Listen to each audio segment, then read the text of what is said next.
mostrando que o salmista apela para ser ouvido. A gente não sabe quem escreveu esse salmo, mas ele diz assim: ouçam isso, vocês, todos os povos, inclinem os ouvidos, todos os moradores do mundo, quer humildes, quer grandes, tanto ricos como pobres. A minha boca falará de sabedoria, e a meditação do meu coração será de entendimento. Inclinarei os meus ouvidos a uma parábola, decifrarei o meu enigma na harpa.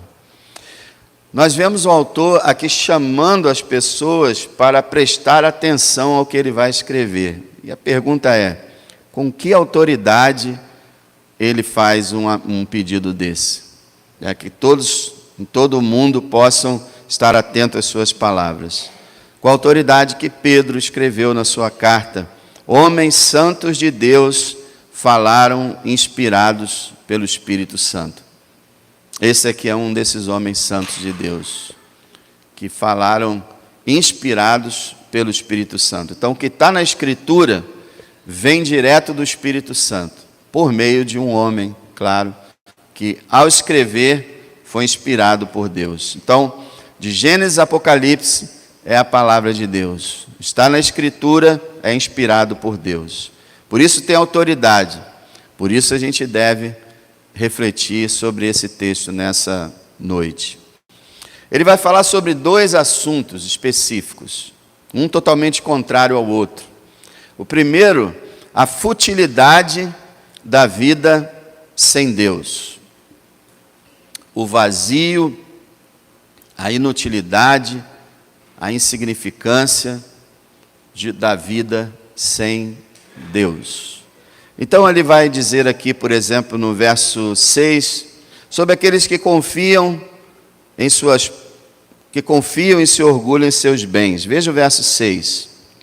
Aqueles que confiam na sua fazenda, fazenda aqui quer dizer herança, e se gloriam na multidão das suas riquezas. Então ele vai falar sobre pessoas que confiam nos seus bens, se orgulham das suas riquezas. Ele diz que as posses deles não podem salvar ninguém. Por mais que ele tenha riquezas, nenhuma posse pode salvar alguém. Veja o verso 7. Nenhum deles, de modo algum, pode remir a seu irmão, ou dar a Deus o resgate dele, pois a redenção da sua alma é caríssima, e seus recursos se esgotariam antes. Veja, ele fala uma mensagem que é muito repetida na Escritura. Dinheiro não pode comprar salvação.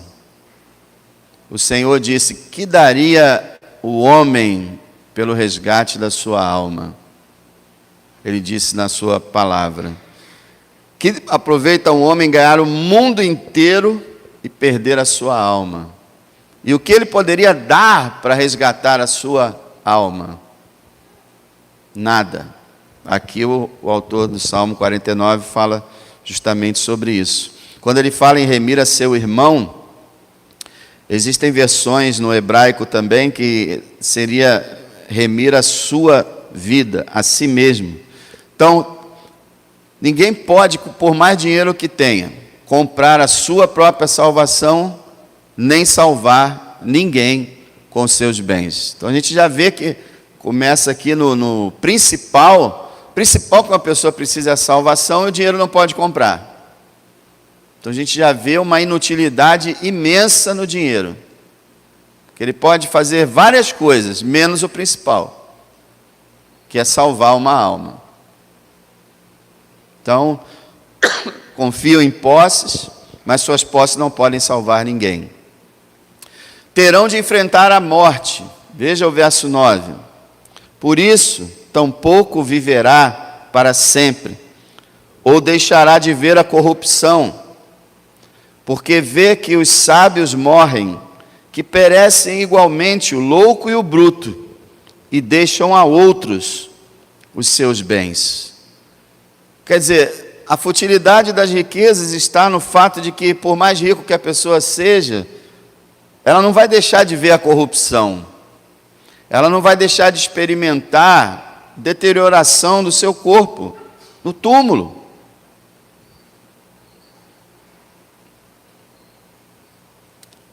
Todos morrem, ele diz igualmente.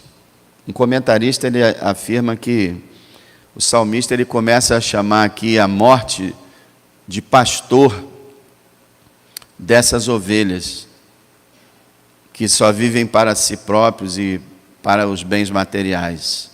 É um sinistro pastor. É um terrível pastor, a morte.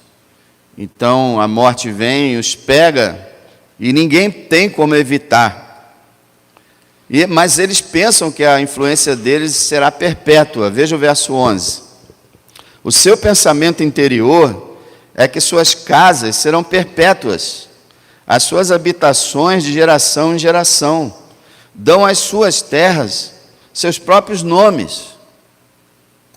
Então é aquela ideia, não, eu sou tão poderoso, eu sou tão rico, tão influente, que tudo que eu conquistei, o que eu fiz, vai continuar, mesmo eu tendo morrido, as coisas que eu tenho, que eu comprei, que eu conquistei, vão continuar.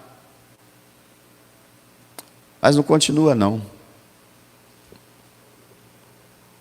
Mas eles pensam que a terra é deles.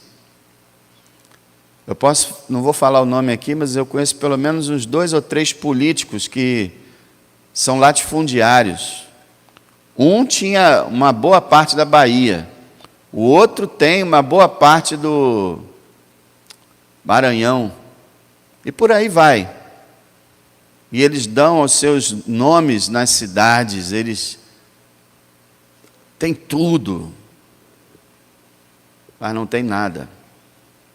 Um desses já morreu e já está prestando contas de toda a maldade que ele fez. Existiram pessoas muito poderosas na história humana, mas elas passaram. A morte encontrou todas elas. Veja, o texto continua dizendo que aqueles que pensam que estão com a influência perpétua estão tristemente enganados. Veja o verso 12. Todavia, o homem que está em honra não permanece. Antes é como os animais que perecem. Este caminho deles é a sua loucura, contudo a sua posteridade aprova as suas palavras. Veja, essa pessoa que está em honra, né, que honra a si própria, que baseia toda a sua vida em exaltar a si própria, ela não permanece. Assim como os animais, ela perece. E esse caminho de achar que ela vai viver para sempre e tudo que ela faz vai durar para sempre, é loucura, diz o verso 13. Mas a sua posteridade aprova suas palavras, isso é, no dia do enterro desses homens, os seus descendentes estão lá para aprovar o que eles disseram, como eles viveram, estão ali para exaltar uma vida sem Deus, completamente vã e inútil. Eles estão enganados. Eles serão vencidos pela morte. Ele repete no verso 14. Veja, como ovelhas são enterrados. Daí que o autor tirou essa questão do pastor ser a morte aqui. Como ovelhas são enterrados, e a morte se alimentará deles. Os retos terão domínio sobre eles na manhã, e a sua formosura na sepultura se consumirá, por não ter mais onde more. A ruína da vida dessas pessoas, até mesmo a beleza delas, está aqui escrito, a beleza, a sepultura destruirá essa beleza. Nós temos visto no mundo quantas pessoas têm vivido adorando e servindo a beleza. Não sei se vocês já repararam isso.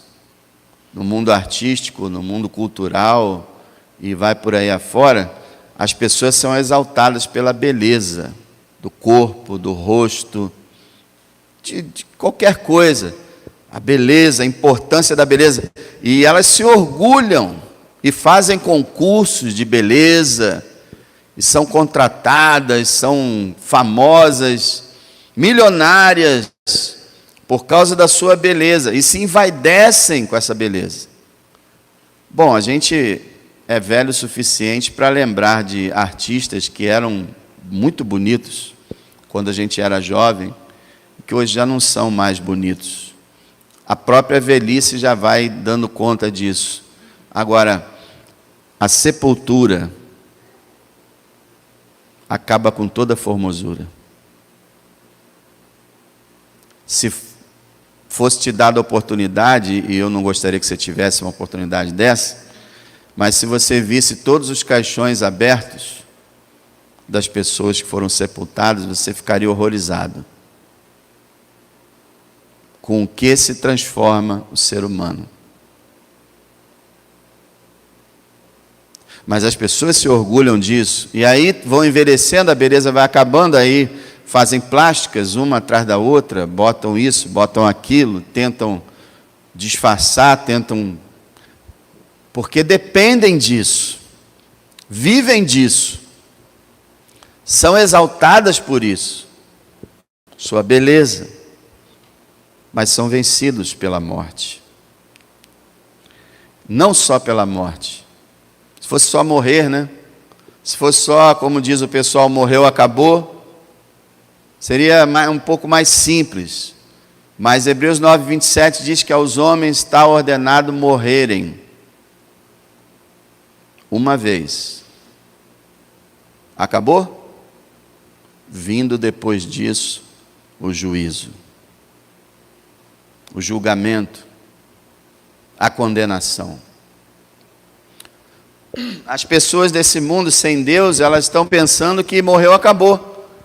Então elas dizem, comamos e bebamos porque amanhã morreremos. Então o que a gente está perdendo tempo, se a gente vai morrer mesmo? Vamos nos divertir, vamos fazer tudo o que der na telha para fazer. Mas não sabem que está ordenado por Deus que elas morram e que vão ao julgamento. É a futilidade da vida sem Deus.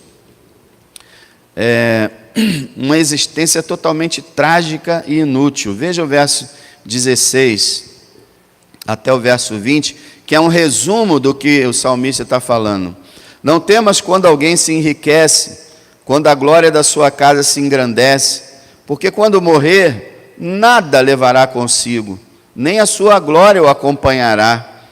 Ainda que na sua vida ele bendisse a sua alma, e os homens o louvem quando faz bem a si mesmo, irá para a geração dos seus pais. Eles nunca verão a luz. O homem que está em honra e não tem entendimento é semelhante aos animais que perecem. É muito interessante mesmo que o ser humano vive assim. Os próprios cientistas hoje, os sociólogos, antropólogos e todos mais já estão dizendo, o homem é igual ao animal, não tem diferença nenhuma, morre igualzinho, não existe Deus, o homem não é uma criatura criada por Deus, nada disso, é apenas um ser biológico que teve um desenvolvimento aí de 200 bilhões de anos e hoje é o que é, e é como um animal.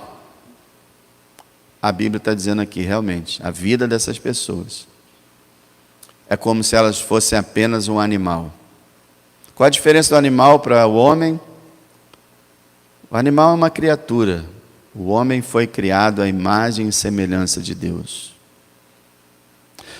Vocês já notaram como hoje estão dando uma ênfase para os animais extremamente exagerada? Os chamados pets. Isso é idolatria. Já que não existe Deus, já que não existe nada e os seres humanos não prestam, então vamos dedicar todo o nosso amor e carinho aos bichos. O texto diz, no verso 19, eles nunca verão a luz. Estão nas trevas, pensando que o dinheiro é tudo, pensando que a vida só é composta de coisas materiais. uma vida inútil, sem Deus. Lembra Efésios 2,12, quando Paulo fala que os gentios eles estavam sem Cristo, sem a comunidade de Israel, estranhos aos concertos da promessa, sem Deus, sem esperança, né? Sem Deus no mundo. Eu quero te chamar a atenção de uma coisa muito interessante que eu estava aqui preparando a mensagem e, por mais que eu já tenha lido esse salmo, eu nunca tinha reparado. Ele tem 20 versos, 19 versos, que narram a situação do homem sem Deus, não tem a palavra Deus. Em nenhum desses 19 versos tem a palavra Deus. Isso é, o salmista está querendo mostrar a futilidade de uma vida sem Deus.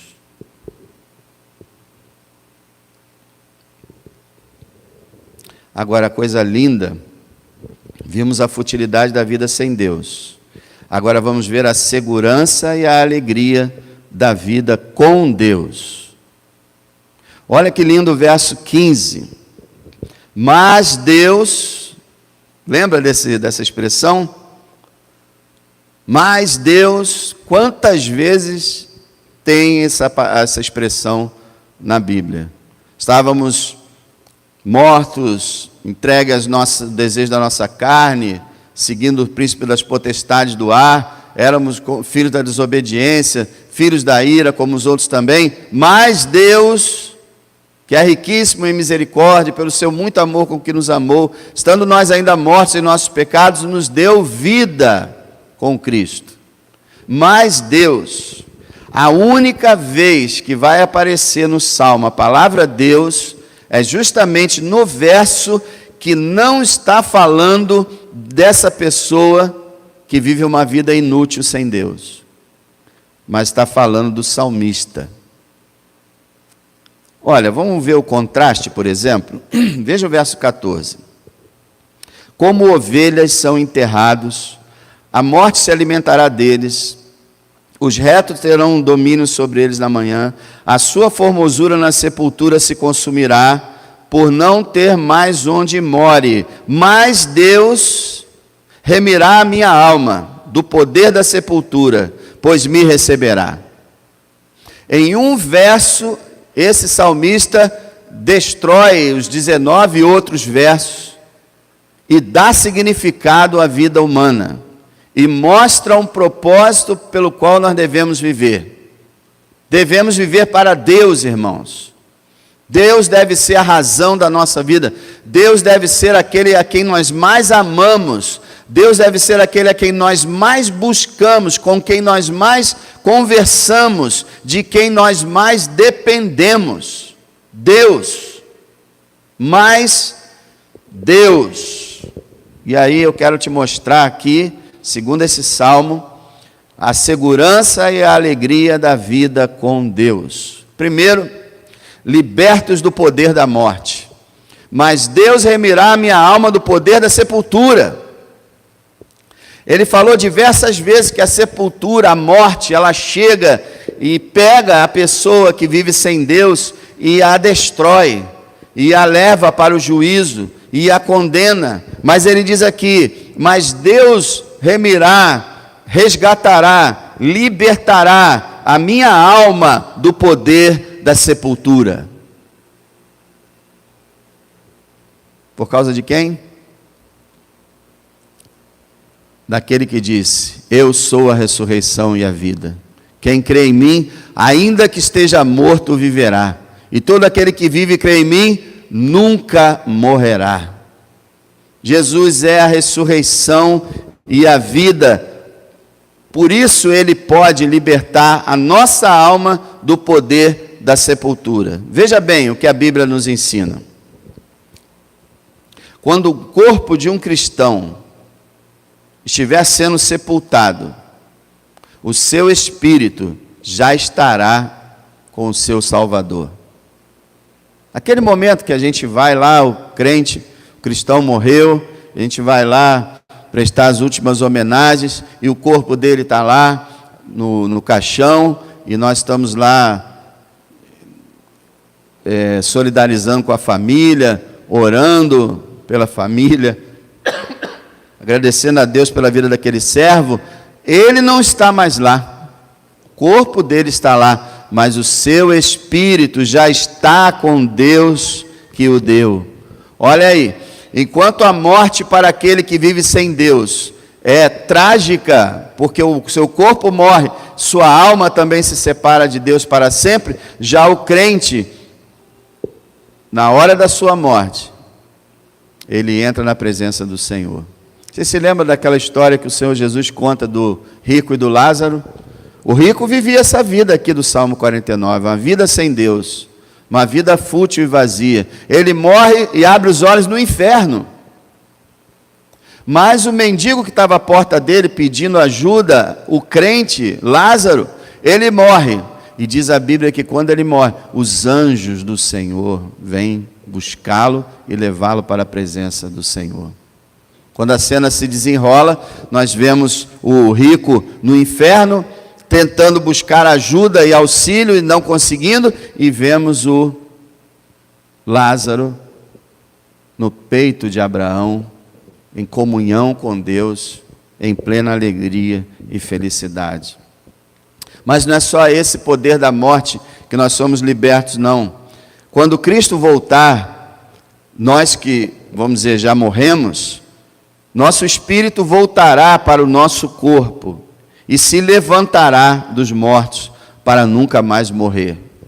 Veja, nosso corpo ficou lá no túmulo, nós subimos em espírito para Deus, então quando Cristo vem, nosso espírito vem com Ele, Ele dá a ordem, nosso espírito entra no nosso corpo e revive novamente, ressuscita dos mortos, por causa do poder do Senhor Jesus Cristo. Muita gente, não, mas como é que pode? Como é que... E os corpos que foram explodidos e dizimados e acabou, não tem mais. Nós estamos falando do Criador do universo, que disse, haja luz e houve luz. Com uma palavra criou todo o universo. Será que Ele não pode recompor corpos? É claro que pode. Ele é o Senhor dos átomos. Ele é o Senhor da química, da física e da biologia. Ele é o Senhor de tudo. Agora, tem uma outra situação. Quando Cristo voltar, imaginemos que Ele volte na nossa geração, aqueles que estiverem vivos, imagina Jesus volta agora, nós que estamos vivos, não provaremos a morte, mas seremos arrebatados vivos para o céu. Essa então já é a versão mais aguardada ainda. O cristão morre, sua alma sobe. Agora tem uma possibilidade do cristão simplesmente não morrer, e é Jesus voltando na sua geração. A geração que testemunhar a vinda de Cristo não morrerá fisicamente. Veja, é por isso que o autor falou, Deus remirá minha alma do poder da sepultura. É por causa disso tudo que Paulo desafiou, e nós podemos também com ele bradar, onde está, ó morte, o teu aguilhão? Onde está, ó inferno, a tua vitória? A morte perdeu, o inferno perdeu, para aqueles que servem o Senhor Jesus Cristo. Então, libertos do poder da morte, a nossa vida não acabará na morte, não acabará na sepultura. Pelo contrário, quando ela chegar, é aí que a coisa vai começar a ficar boa. E se ela nem chegar, melhor ainda. Peçam ao Senhor que envie o seu Filho, para que a gente possa ser arrebatado sem passar pela morte. Paulo, sabendo que tinha sido liberto do poder da morte, ele disse, tendo desejo de partir e estar com Cristo, porque isso é ainda muito melhor. A libertação do poder da morte é tão grande que Paulo diz, morte, pode vir, venha tranquila, porque você me servirá, você será para mim um garçom, você vai me servir, eu vou entrar na presença do Senhor. Onde está, ó morte, a tua vitória? Meu irmão, quando você estiver com medo da morte, da velhice, seja lá do que for, diga: onde está, ó morte, o teu aguilhão? Onde está, ó inferno, a tua vitória? Nós somos mais do que vencedores por aquele que nos amou. Outro item que o salmista fala aqui, sobre a segurança e a alegria da vida com Deus, em pouquíssimas palavras, no verso 15, ele fala: mas Deus remirá minha alma do poder da sepultura, pois me receberá. Olha isso aí, meus irmãos. Deus me receberá. Não só eu serei livre do poder da sepultura, mas Ele me receberá. Como diz lá no Salmo 73, Ele me guiará com o seu conselho e depois me receberá em glória. Lembra a oração do Senhor Jesus? Quero que onde eu estiver, eles estejam comigo também. Essa foi a oração que o Senhor fez ao seu Pai. Que eles estejam comigo também onde eu estiver. Lembra o que diz a palavra que o Senhor vai falar para o seu povo? Vinde benditos do meu Pai. Ele me receberá. Ele me convidará e me receberá. Também o Senhor dirá naquele dia: entra na alegria do teu Senhor. E também tem uma promessa muito linda em 1 Tessalonicenses 4. E assim estaremos sempre com o Senhor. Então o salmista diz que uma vida significativa é uma vida que venceu a morte, é uma vida de eterna felicidade, porque habitará com Deus, será recebida por Deus. Portanto, você pode pensar: bom, eu fui liberto da morte, eu agora vivo em eterna felicidade porque o Senhor me receberá. Muito bem, mas e aqui agora nessa vida? E o salmista também diz para a gente: vivendo sem temor. Olha o que ele diz no verso 5. Ele começa toda a argumentação dizendo assim: por que temerei eu nos dias maus, quando me cercar a iniquidade dos que me armam ciladas? Por que eu vou temer quando os inimigos de Deus, quando os instrumentos do maligno vierem me atacar, vierem tentar me derrubar? Por que eu vou temer? E aí no verso 16, ele diz: não temas quando alguém se enriquece, quando a glória engrandece. Aí começa, né? Não temas. A palavra está dizendo para a gente não ter medo do mundo, não ter medo do diabo, não ter medo dos inimigos do Senhor. Você se lembra em Mateus 10, quando o Senhor manda os apóstolos para as missões, e Ele fala diversas vezes: não temam eles, vocês estão sendo guardados, não tenham medo deles, façam a minha obra, até o cabelo da cabeça de vocês está contado, vocês não perderão nada, não tenham medo, não tenham medo. O mundo está fazendo seus planos, nós temos visto aí rumores de guerras, guerras e rumores de guerras, como diz o Senhor. Temos uma perspectiva, muitos falam numa terceira guerra mundial, numa guerra nuclear, e muitos perseguem a igreja, e atacam, e prendem, e processam, e querem calar o povo de Deus, e o Senhor fala: por que temerei eu? Não temas, ninguém poderá te fazer dano algum. É isso que o Senhor diz para nós. Você não morrerá. Se você é um cristão, você não morrerá. Só vai morrer fisicamente. Isso não é nada, porque o nosso corpo é o menos importante na nossa existência. Se a gente pudesse escolher um mais importante, é a alma. Nós somos uma alma que habita num corpo, e não um corpo que tem uma alma. O que nós somos mesmo é um espírito, uma alma. E essa alma permanece. E louvado seja Deus, permanecerá em estado de felicidade. Então, viva sem temor, porque você não morrerá, você será recebido por Deus. Que você tenha essa convicção. Veja, o salmista mostrou a vida inútil do ser humano, da humanidade, né? Vivendo para a vaidade, para os bens, para o luxo, para o orgulho, vivendo para o nada, vivendo sem Deus. Mas o verso 15, mas Deus remirá a minha alma do poder da sepultura, pois me receberá. Você percebe que essa pequena frase do verso 15 tem mais peso, mais poder do que todos os outros 19 versos? Não importa o que os homens estão fazendo, não importa para onde eles estão levando a humanidade, Deus está no controle. Aquele que serve o Senhor não precisa temer, porque o mais Deus entrou na sua vida. Nós vivíamos vidas fúteis, nós vivíamos uma vida sem sentido, mas Deus entrou e transformou o nosso viver. Então tem duas maneiras de viver: de maneira inútil, sem Deus, ou de maneira segura e alegre com Deus.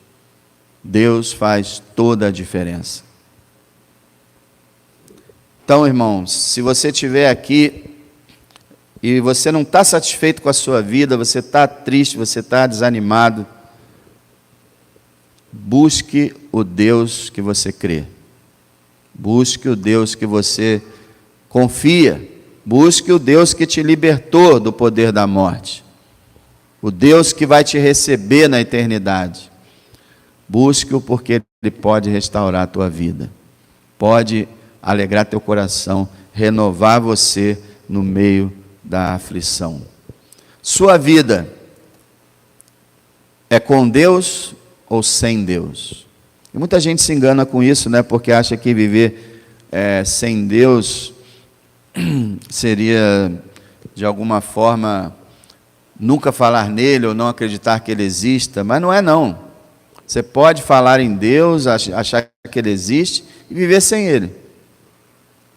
Viver com Deus é ter comunhão com ele por meio do nosso Senhor Jesus Cristo. É realmente andar com ele, conhecê-lo, desfrutá-lo, estar em comunhão com ele. Louvado seja Deus, porque por mais que sejamos pecadores e pequenos e insignificantes, para Deus não somos. E Deus deu a nós um significado. Hoje nós vivemos para quê? Para que vive o crente? Se alguém perguntar, você vive para quê? Para a glória de Deus. Hoje vivemos para a glória de Deus.